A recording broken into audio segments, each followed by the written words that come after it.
तर पाहिलं ना, अशी काहीशी माझी आजची हार्वेस्टिंग होती. चला तर सुरुवातीपासून सुरुवात करूया. आता गावाला ना 8-10 दिवस राहिल्याच्या नंतर मग टेरेसवरती आले आणि बघते तर काय, बरेचसे टोमॅटो असे पिवळे झालेले होते.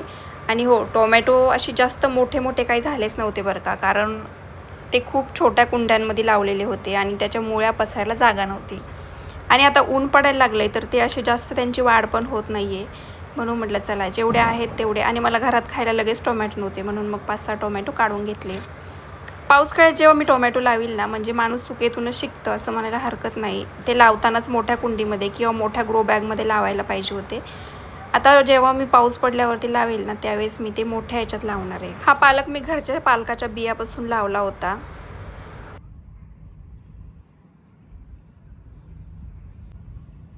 हा पालक पण मस्त आलाय, तो आज मी काढून घेणार आहे. आणि एवढ्याच पालकामध्ये काही भाजी होणार नाही आहे, त्यामुळं ना मी हा चपातीमध्ये टाकील किंवा मग ग्रीन चपाती बनवेल किंवा पुरी बनवेल.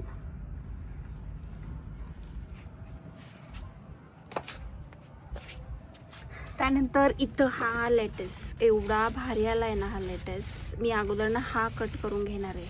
एवढा सगळा नाही करायचा आहे, थोडासा कट करायचा आहे, बाकी नंतर राहिलेला नंतर. इथं पण याच्यामध्ये पण एक लावला होता, तो पण मस्त आलाय. आणि ही कांद्याची पात जी की गावाकडे गेले होते त्यामुळे अशी पिवळी पडली आहे, पण ही कट करून घेते म्हणजे नंतर दुसरी येईल. याच्यामध्ये थोडीशी मेथीची भाजी आहे.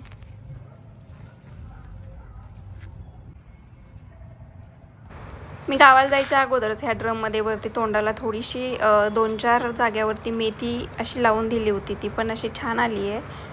म्हणलं चला ती पण काढून घेऊया.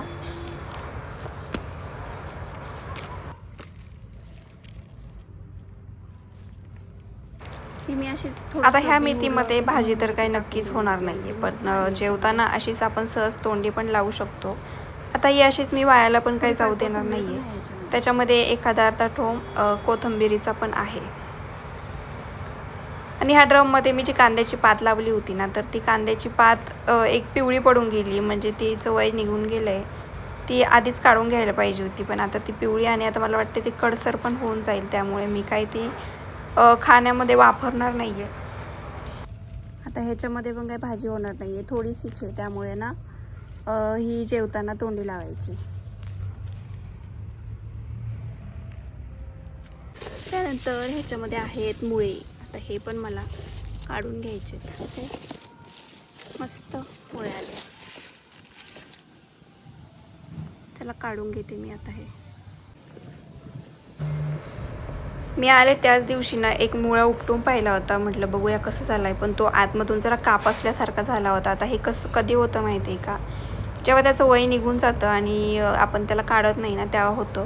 म्हणून म्हटलं चला आता आज काढून घेऊया. आणि ते काप असलेला झाला होता, थोडा थोडा म्हणजे व्हायला लागला होता तो कापसून गेले आतमधून की मग त्याचा उपयोग होत नाही, आणि त्याचं वय झालं आहे. म्हणून म्हटलं आता ह्याला काढून घेऊ. आज मी 5-6 मुळे काढून घेतले होते. त्याची वाढ जास्त झाली नाही आहे, ग्रोथ मिडियम आहे, म्हणजे खूप कमी नाही आणि खूप जास्तही नाही, पण टेरेसवरती उगवलं आहे. मी फर्स्ट टाईम मुळे लावले होते आणि ते फर्स्ट टाईम उगले, म्हणजे मी खूप खुश आहे. मला माहीत नव्हतं की येतील म्हणून बाबा, मी असे सहज लावून दिले होते.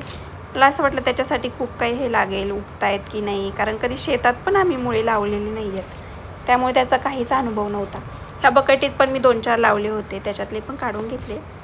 तर 5-6 मुळे मी काढले आणि 5-6 बाकी शिल्लक होते ना, ते मी तसेच ठेवले होते.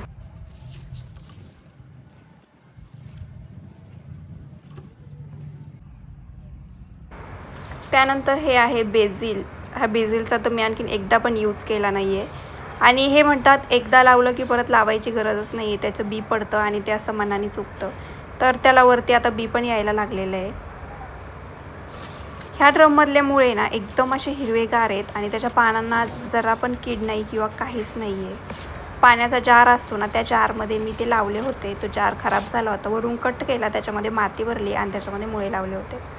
मुळ्यांसोबतच त्याच्यामध्ये एक कारल्याचा पण वेल आहे, जो की आत्ताच नवीनच आलेला आहे, एक हातभर वाढला असेल, जास्त काही नाही.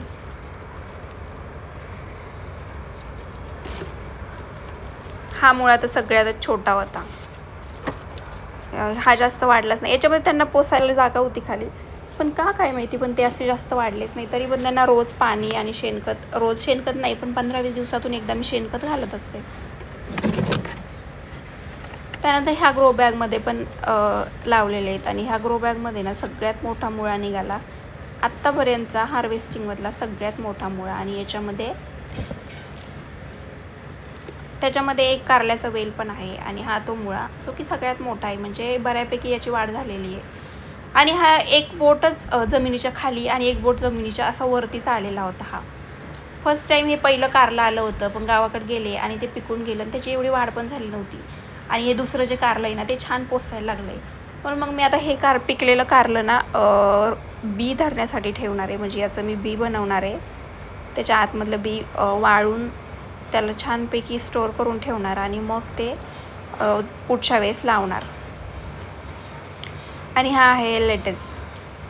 आता मी ह्याला ना सॅलेडमध्ये किंवा कोशिंबीरमध्ये यूज करणार आहे. लेटेस जर खूप दिवस राहिला किंवा त्याची पानं जर बरेच दिवस राहिली ना तर ते कडू पडून जातात, पानं निबर होतात त्याची आणि ते कडू पडून जातात. त्यामुळे त्यांना वार नेहमी खुडण्यात गेला पाहिजे, म्हणजे तो व्यवस्थित राहील, त्याची चव बदलणार नाही, टेस्ट बदलणार नाही. आणि माझ्याकडून हे काही कांड होणार नाही ना, असं होतच नाही. उपटता एक झाडच हातात आलं छोटंसं, पण जाऊ द्या. लेटेस्टचे 2 जरी झाडं असतील ना तरी म्हणजे डेली यूजला सुद्धा ते पुरतील, एवढं जास्त लावायची गरज नाही. 2 जरी. आणि हा ना एक सॅलेडचा प्रकार आहे.